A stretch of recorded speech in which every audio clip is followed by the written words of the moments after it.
Salut, sunt Iancu Andrei și astăzi să prezint bicycle-ul meu.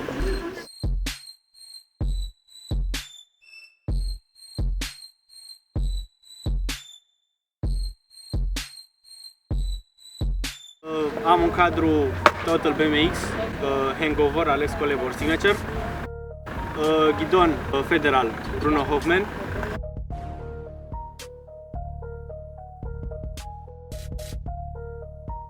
cu mașoane Primo Flangeless, pipă CNC, headset Academy, furcă Federal Liquid V2. Roata din față este compusă din cauciuc Stranger Haze de 2.4, cerc Eclat Tripin, butuc Sal Plus Trapez, pedale Ravager, pedalierul este Shadow Noctis, BB set Subrosa Bicin,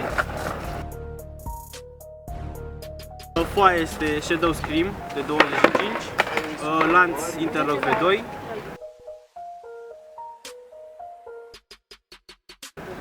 șa Eclat, tijă de șa Salt, roata din spate are cauciuc Stranger Haze de 2.4, cerc Eclat X Duos, butuc Sal Plus Trapez bidirecțional și spițe Salt. Acesta a fost bicycle-ul meu. Nu uitați de like, share și subscribe. Ne putem ca Chiori? Nu, ne-am pus ochelari!